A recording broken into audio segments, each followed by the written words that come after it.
Hi students, today we are discussing fourth unit. Before we are discussing the fourth unit, behavioral pattern. Already we seen a creational design pattern, structural design pattern. Now we can see behavioral design pattern. Coming to the discussion of chain of responsibility, before we are discussing what is behavioral design pattern. Behavioral design pattern are mainly concerned with algorithms and the assignment of responsibilities between objects.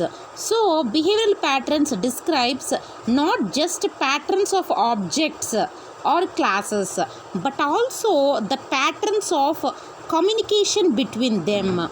Okay, so these patterns characterize complex control flow that's difficult to follow at runtime. So they shift your focus away from a flow of control, let you concentrate about just on the way of how the objects are interconnected. So here we are studying about behavioral class patterns, behavioral object patterns. Coming to the behavioral class patterns, we use inheritance to distribute behavior between classes. So this chapter we discuss two such patterns. Template method is the simpler and more common of the two. So a template method is an abstract definition of an algorithm.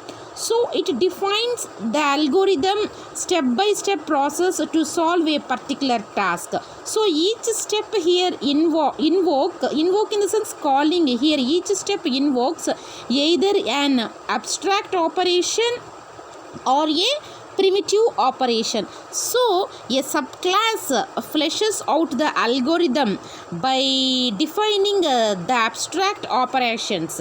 So the other behavioral class pattern is interpreter, and which represents a grammar like such a class hierarchy and implements an interpreter as an operation on instance of these classes. So coming to the concept of behavioral object pattern, we use here object compositions rather than inheritance. Some describe how a group of peer objects cooperate to perform such a task that no single object can carry out by itself. An important and essential issue here is how peer objects know about each other, and peers could maintain explicit references to each other, but here we suppose to increase their coupling in the concept of every object would know about every other. So here we are studying about the mediator pattern avoids this by introducing a mediator object between peers. So the mediator provides here the indirection needed for loose coupling.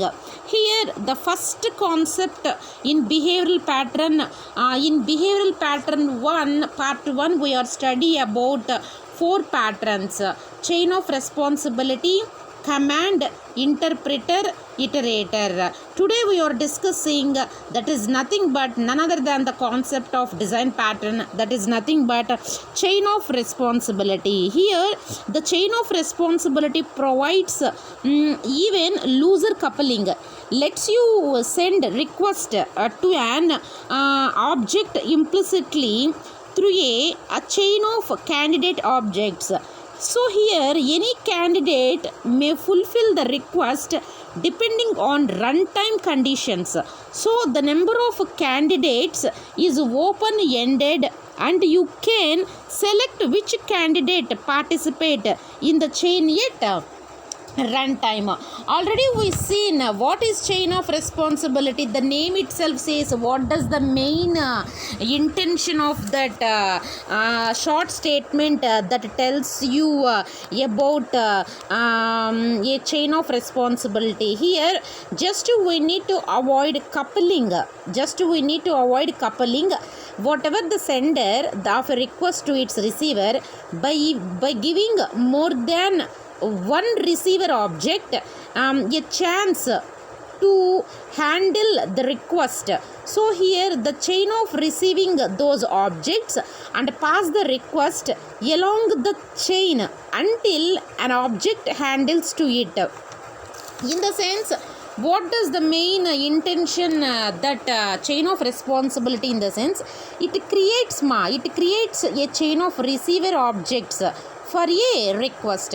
So here each receiver contains reference to another receiver. If one receiver cannot handle the request, then it will pass to the next receiver.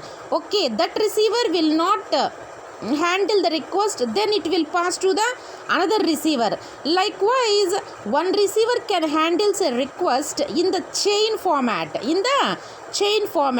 or one or more receivers in the chain can handle a request. It is the main intent of a chain of responsibility. For example, real-time example, I am a sender. I am asking one question to Raja. Raja doesn't know that answer. That Raja will pass to the question to the Chendu. That Chendu will not given the answer. The Chendu also pass to the next receiver, Sudha. The Sudha will handle the answer and tell to them. In the sense, for example, it is real-time example how it creates a chain of receiver objects for a particular sender request, whatever he do.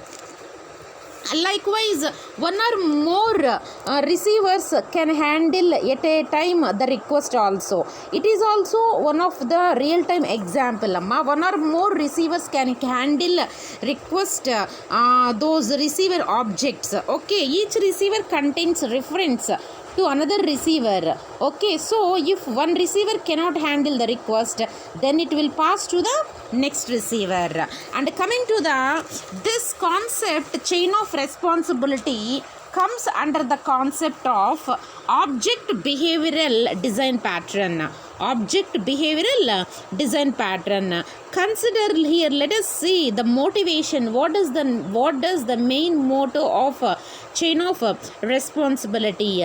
Let us here study about these points. These are very key points. It's very interested to learn this concept. Listen carefully, otherwise we can't able to understand these concepts right now. The motivation. Consider a context sensitive help facility for a graphical user interface.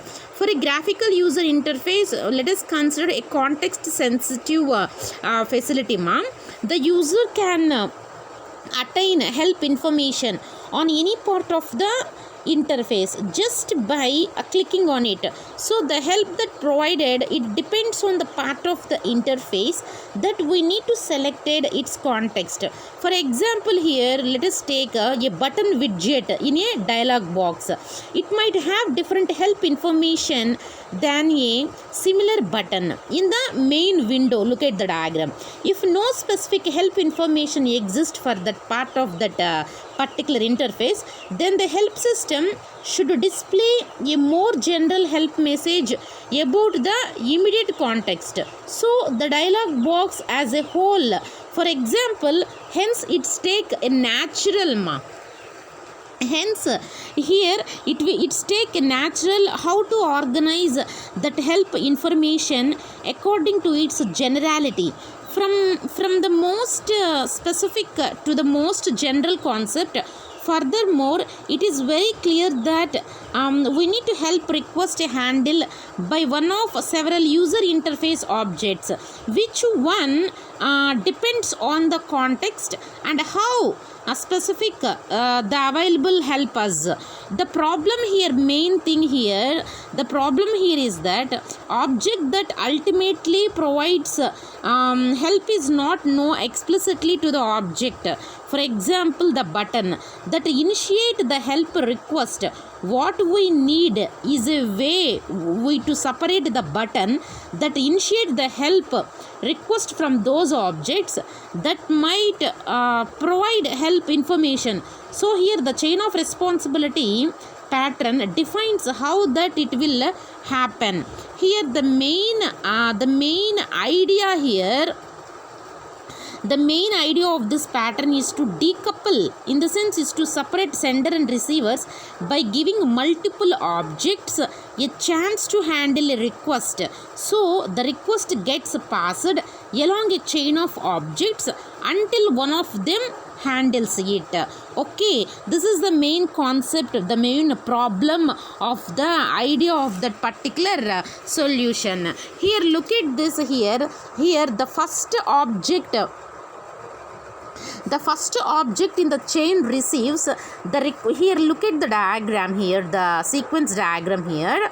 Let's assume the user what they click. The first object in the chain receives the request and either handles it or forwards it to the next candidate on the chain, which does likewise. The object that made the request has no explicit knowledge of who will handle it. So we say the request has an implicit receiver. So let's we assume that the user clicks for help on a button which get marked print. Okay, so the button is contained in an instance of print dialog and which knows the application object. It belongs to C. We are preceding the object diagram. Here the following interaction diagram just illustrates how the help request gets forwarded along the chain. In this case, neither a print, look at the diagram, in this case, neither a print button nor a print dialog handles the request.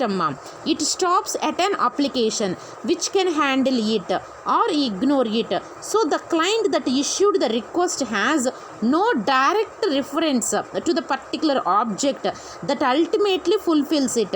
So we need to forward the request along the chain, and to make sure that the receivers remain implicit, each object on the chain shares a common interface for we are handling the request and for we are accessing its successor on the chain. For example, let us consider the help system might define help handle class with a corresponding handle help operation. Here look at the diagram here, handle help operation.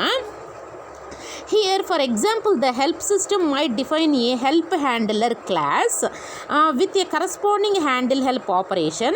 Help handler can be the parent class. What class? Parent class for candidate object classes who or handles it, or it can be defined as a mixin class. So then classes that want to handle help request, it can make help handler a parent. So here the button, dialog and application classes, we use help handler operations to handle help request. So the help handlers, the handle help operation forward that request to the successor by defaultly. So subclasses can override this operation. We need to provide help under the concept of right circumstances, or we can say surroundings. Otherwise they can use the default implementation. Just we want to forward the request. Okay, here the help handle operation, it's a parent class for a candidate object classes. It can be defined as a mixin class. So then classes that want to handle help request, it can make help handler a parent.